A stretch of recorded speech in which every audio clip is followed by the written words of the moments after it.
sería Agustín Tosco, lo tenemos al Pío Torre, a Tilio López. ¿Quién conoce a Gregorio Flores? Gregorio Flores. En realidad, no. En realidad es Gregorio Ulvaricio Flores. Él nació en 1934 en la localidad, podríamos decir localidad Posta de Cejas, en el departamento de Tulumba. El tema es el siguiente: familia muy pobre. Es decir, las familias que en esa época campesina tenían tres salidas: o te dedicabas a trabajar en la peonada, es decir, en el cultivo de maíz en el sur santafesino, en el norte bonaerense, con gran parte de sus hermanos, con pocos estudios, incluso escasos estudios, como segundo o tercer grado primario, ya se dedicaban a trabajar en la cosecha de maíz. La segunda era viajar a Córdoba, a ver si conseguías trabajo en la fábrica. Y la tercera, hacer carrera de seminarista, de cura. Es decir, Gregorio Flores pasó por las tres. O sea, él, bueno, en las misiones mercedarias lo reclutaron, él hizo la primaria ahí en Posta de Cejas, en una escuela. En ese momento las escuelas funcionaban en las casas. Es decir, la maestra vivía en la localidad y en el receso, ahí las vacaciones eran en el invierno, porque nosotros conocemos el receso de verano, en el norte el cordobés lo tenían en el invierno, porque bueno, los fríos eran bastante crudos. Cuando él describe su infancia en Posta de Cejas, es el monte cordobés, donde se consumía bizcacha, etc. Cuando él llegó a sus compañeros de sindicato, cuando cumplieron 50 años de su egreso de primaria, los compañeros miraron desolados y decían: ¿vos creciste en este páramo? Porque no había nada de monte, era todo soja. Entonces, bueno, generó siempre esa cuestión del presente y el pasado. Así todo, bueno, en su primaria ahí se enamoró por la historia, especialmente por la historia de los gauchos. Y ahí, bueno, su afinidad política en el comienzo estuvo con el grupo Tacuara. Es decir, bueno, le gustaba mucho leer las novelas de Manuel Gálvez, Sarmiento, sobre Rosas, etc. Y cuando hizo la carrera de seminarista no la concluyó, lo expulsaron, era la época de la adolescencia. Y bueno, para no venir con el fracaso al hogar de sus padres, tuvo un año deambulando, vivió en Villa Páez, pero no fue hincha de Belgrano, sino fue fanático hincha de Talleres. Es decir, ahí en Villa Páez aprendió el oficio de la pintura, la albañilería y la pintura. Vuelve de nuevo, decía Posta de Cejas, y su padre diciendo: yo no voy a tener un vago en casa, te venís conmigo a la peonada de maíz, el cultivo de maíz. Le tocó hacer la marina, en el año 55, justo cuando le tocó hacer la marina, estuvo en el crucero, bueno, que sería el Belgrano, la Revolución Libertadora, que después a mí le generó un impacto cuando vio en el 82 que el crucero de Belgrano era hundido por los ingleses. Entonces, volviendo a la marina, se queda en Córdoba y ahí ingresa a trabajar en Fiat. Voy a todo esto porque, imagínense, en un mundo, cuando él hace la carrera de seminario en el Instituto León XIII, la currícula escolar era muy diferente a las escuelas católicas de ese momento. León XIII incentivaba a los estudiantes esta cuestión del sentido de la crítica, sí, obviamente desde un punto de vista teológico, pero que tenían una biblioteca, los estudiantes tenían que hacerse valer por sí mismos, le enseñaban el cultivar una huerta, tenían vacas, hacían productos lácteos, etc. Y esta cuestión de lo que yo escribo lo tengo que defender a través de la búsqueda de documentos, es decir, recurrir a la biblioteca. De ahí surge también el amor por la escritura. Y en este sentido, muchas de sus obras, el uso de la parábola, es decir, de metáforas, sí, del Nuevo Testamento, del Antiguo Testamento, para referirse a cuestiones meramente políticas. Cuando entra a fábrica Fiat, es todo un mundo. Y en sus obras, él ve todos esos debates. Es decir, él empezó con el grupo Tacuara, pero después se acercó más a los social-cristianos. Es decir, y él comentaba todas las situaciones, que él fue criado en una familia muy católica, el comunismo era como obra del diablo. Entonces, y en el momento de los conflictos sindicales, se vino una vez los militantes comunistas, los obreros que eran obreros, y dice: che, Gregorio, vamos a ir a tu casa a visitarte. Bueno, él lo toma como que, ¿no? Él vivía con la madre, y cuando, bueno, entran, se sientan, empiezan a hablar del sindicato y le ponen un periódico del Partido Comunista. Empezó a temblar, le temblaban las piernas, imagínense eso, no estaba acostumbrado a ver eso, y aparece. Pero lo que muestra eso es que ya en la fábrica, en ese momento, en los 60, había una inmensidad de tendencias políticas. Él con el Cordobazo no participa, pero sí participa en la recuperación del sindicato, el sindicato de trabajadores Concord, Fiat tenía sindicato por empresa, y ahí empieza toda su carrera sindical y política, y no lo voy a aburrir. Lo interesante, bueno, que él tiene una enorme cantidad de cartas, artículos periodísticos, no es una persona invisibilizada en términos intelectuales, tiene, bueno, 3 libros publicados. Su época más intelectual es sería de los 90 para acá, donde publicó sus memorias y un libro de humor. El humor cordobés es un humor muy violento, en el sentido muy... Exactamente, no, y muy cruel. Él en muchas de sus obras cuenta situaciones de la fábrica. Una de ellas era que había un capataz. El capataz es como visto del otro lado del trabajador, sería el lado de la empresa. Y siempre cuentan las bromas en el comedor. A un capataz le dicen, che, vení. Se le escapan los trabajadores, van al baño y el capataz los va a seguir. Cuando baja, en ese momento tenían los comedores y todo apuntado a los baños como una suerte de subsuelo. Cuando baja el capataz lo esperan con la manguera de bombero y le tiran el agua y lo tiran, imagínense la fuerza del agua, el capataz lo tiran al diablo, por decirlo así. O bromas parecidas, por ejemplo, que las grasas que se usaban para trabajar en determinadas piezas, todo, a uno, por ejemplo, que ellos decían el alcahuete, si le ponen la grasa en el shampoo, cuando se fue a bañar, todo el pelo lleno de grasa. Y el otro tema que tiene el humor cordobés es el uso de las malas palabras, los insultos.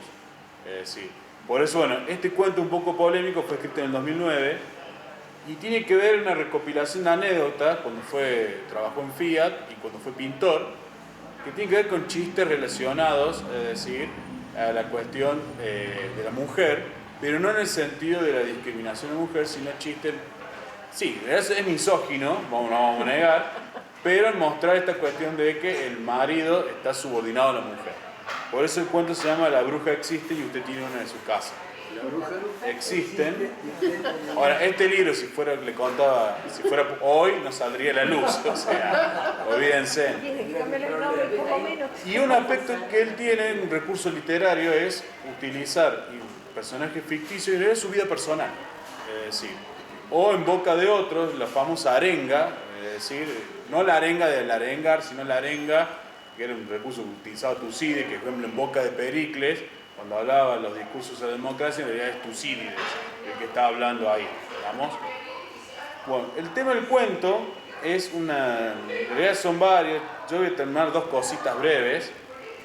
Tiene que ver fundamentalmente con un momento se casó y se fue a vivir a 5 Saltos, que era Río Negro.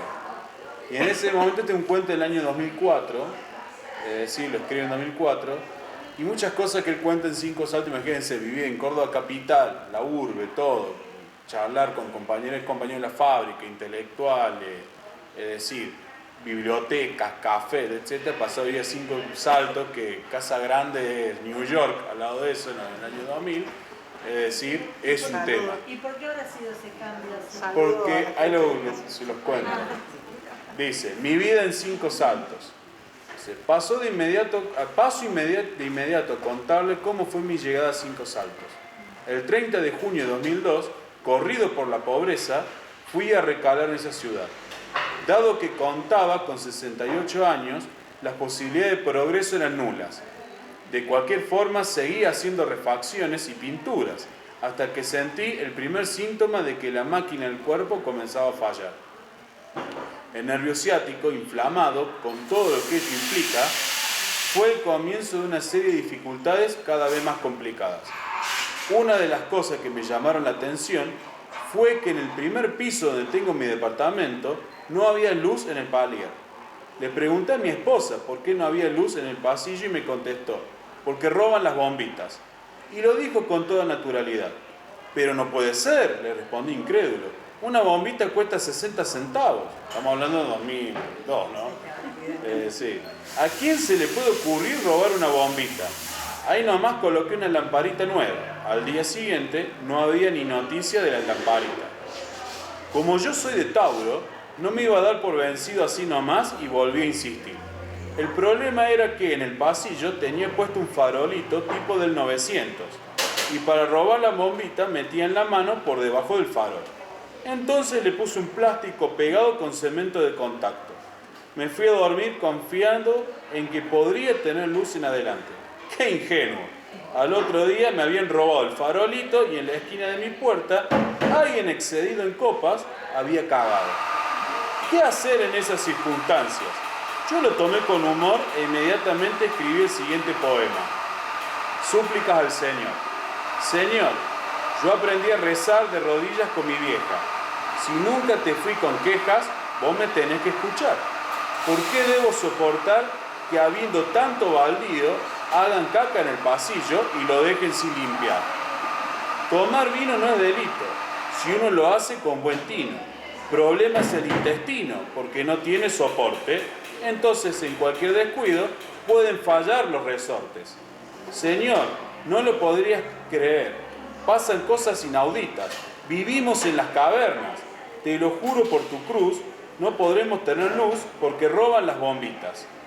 Señor, te pido intercedas sobre los ruidos molestos que se hacen a cualquier hora, que no rompan más las puntos suspensivos y que nos dejen dormir. Si yo logro descansar y además poner la luz, sobre mis hombros la cruz, te lo juro por la tota, con una vela grandota caminaré hasta Luján. Bueno, me voy despidiendo y a darte las gracias, quiero dejarte una moraleja. Todo lo que te he dicho, mientras más conozco al hombre, más adoro a mis pichichos. Lo último que te pido, y no te jorobo más, poné todo tu poder, dame una luz de esperanza deteniendo la matanza que están haciendo en Irak. Es el momento de la guerra en Irak, 2003-2004. Pongo aquí punto final en esta hermosa mañana con un saludo cordial para todos mis vecinos, que tengan un muy buen día y un mejor fin de semana.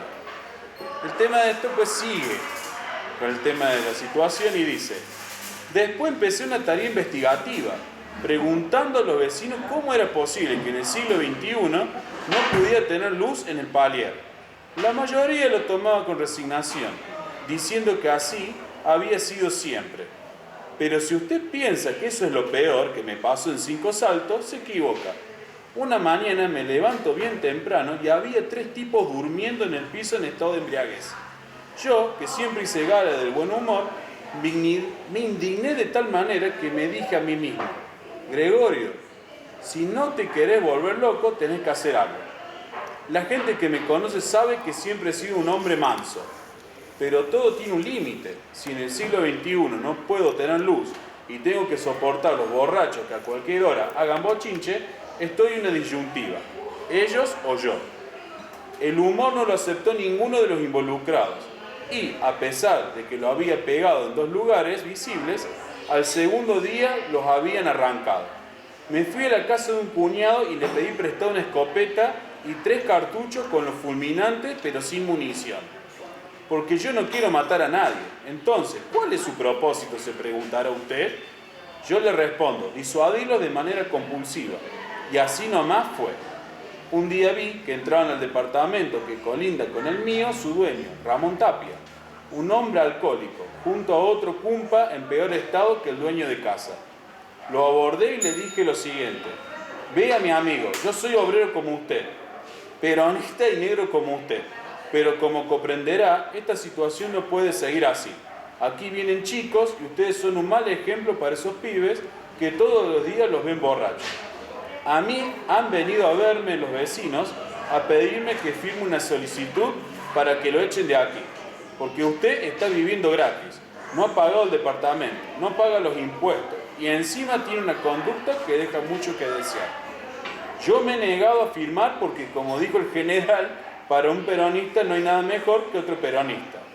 Luego abrí la puerta de mi casa, le mostré la escopeta y les dije: está cargada con cartuchos con sal, porque yo no quiero matar a nadie. Pero si ustedes no entienden por las buenas y vuelven a venir borrachos, les voy a pegar un tiro en el culo que por un mes no se van a poder sentar. Desde ese día se acabaron las borracheras. Una moraleja: las armas son necesarias, pero nadie sabe cuándo. Ahora bien, para los borrachos, los cartuchos con sal dan muy buenos resultados. Como todo salía mal, me puse a arreglar la escalera del palier. Puse luces y para que pareciera que vivía gente, pinté todo el palier, incluido el piso. Ahí sí me di cuenta qué mal es la gente de esos lares. No solo me arruinaron todo lo que había hecho, sino que me robaron la agujereadora cuando estaba haciendo un trabajo para toda la comunidad. De nuevo, recurrí al buen humor y le pedí a los Reyes Magos si podía recuperar el taladro eléctrico. Volví a recurrir al buen humor y escribí el siguiente poema. Queridos Reyes Magos, a nosotros nos enseñaron desde niños que si uno se porta bien todo el año, los Reyes no se olvidan del regalo. Por eso yo quisiera en este día elevar mis plegarias hasta el cielo, para pedirles a ustedes, perennes viajeros del espacio, que recorren distancias infinitas y han visto florecer tantas auroras, preguntarles si en una de esas de cazuela no vieron por ahí mi agujereadora.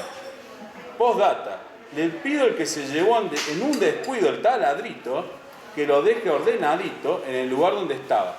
Total, por una pavada no pienso dramatizar. Bueno, en realidad es un cuento mucho más largo, pero bueno, en este juega el humor. Pero también tiene cosas medias tristes. Hay un cuento que se llama Romeo en defensa de los indefensos. Este cuento es la historia de un gato. La vida de él va a contar su traslado de Liniers, que vivía en Liniers en el 2002, y se va a vivir a Cinco Saltos. Previamente, en el año 94, es decir, un amigo de él viajaba a Europa y dice, che, Gregorio, ¿me podés cuidar el gato? En ese momento era un siamés. Y dice, ¿qué voy a querer el gato? Dice, si a mí no me gustan los animales. Bueno, pero Gregorio necesita cuidar el gato. Bueno, se lo deja y cuando vuelve después del mes, Europa lleva el gato y ya se había encariñado. Entonces, y a partir de ahí empezó un amor por los animales, particularmente por ese gato, y le dedico un cuento. Y solamente voy a leer el final a modo de cerrar. En este cuento, es decir, el gato se llama Romeo, él se llama Gilapio y su pareja Betty, ¿tá? Son nombres ficticios. Reafirmando lo que les cuento, debo decirles que en la casa de Liniers tuve serios inconvenientes, este es el gato, ¿no? Y muchas veces les di un buen susto a Betty y Gilapio. Debo contarle además que todos estos trances tenían que pasarlos sin que el dueño se diera cuenta, porque en cualquier momento de patitas a la calle. La pasábamos mal, muy tensionado. No en vano Gilapio, o sea Gregorio, decía que vivir allí era más fiero que salir de vacaciones con la suegra. Gilapio, que me conocía como si hubiese parido, percibió que se acercaba el final. Un día llamó a Betty y le dijo, yo creo que Romeito se nos va, duerme demasiado y casi no quiere comer. Creo que fue el 20 de mayo de 2002 que dejé de comer definitivamente. Tanto la dueña de la casa como Gilapio sufrían muchísimo por mi estado de salud, sobre todo porque no quería tomar agua. Me mojaban los labios con un algodón, pero yo rechazaba todo. A partir de entonces, todos los días me llevaban al veterinario. Apenas me vio, lo primero que dijo el hombre vestido de blanco fue que el problema más serio era mi edad. Yo era un gato grande. Me colocaba una inyección, tal vez para que por lo menos comenzara a tomar agua. Yo no reaccionaba. Gilapio siempre manifiesta que en estos trances, parecido al mío, él era partidario de la muerte sin sufrimiento. Sostenía que prolongar la vida cuando estaban cerradas todas las posibilidades, es decir, cuando se está frente a una enfermedad terminal, era algo muy parecido a la crueldad. El asunto, decía siempre, es quién tiene que tomar esa decisión.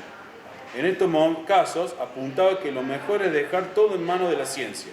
Si bien es cierto que a esto lo decía refutando las ideas, la vida lo estaba poniendo frente a frente con algo que él quería de verdad. Muchas veces me dijo que prefería llegar a encontrarme muerto antes que verse en el momento de tener que decidir. Pero bueno, yo no me moría y estaba sufriendo. Estábamos nosotros dos y su conciencia, parafraseando a Martín Fierro cuando dice, las armas son necesarias, pero nadie sabe cuándo. Gilapio podía decir, las brujas son jodidas, pero en situaciones como esta también son necesarias. Con Betty presente, tal vez las cosas hubiesen sido distintas. No lo sé. El 24 de mayo en la noche la pasé realmente muy mal. No pude dormir ni lo dejé dormir a Gilapio. por más que él me cobijaba en su regazo. El 25, aunque era feriado nacional, Gilapio tenía que trabajar. Regresó a eso de las 4 de la tarde. Me puso de nuevo en el canasto y fuimos al veterinario. Apenas me vio, me tiró del cuero del lomo y le dijo: está muy grave, ¿podemos probar internando Dolo y poniéndole suero? Y Gilapio confesó su verdad. Estaba solo y tenía que trabajar. En realidad se levantaba a las 5 de la mañana y regresaba a las 7:30 de la tarde. Era muy difícil poder atenderme. Allí se quebró y llorando desconsolado le dijo casi suplicante: doctor, yo no quiero verlo sufrir. A partir de allí sentí un fuerte estremecimiento, eran los últimos estertores y luego un estado de sopor como si todo se transformara en un dulce sueño. No recuerdo nada más. Lo último que me quedó como testimonio elocuente de una amistad sana, sin dobleces, fue el llanto desconsolado de Gilapio. Creo que él también se llevará a la tumba ese sentimiento tan profundo, que hasta ahora racionalmente no lo puede explicar. Pero es que ¿acaso tienen explicación los sentimientos? Buenas tardes, Romero.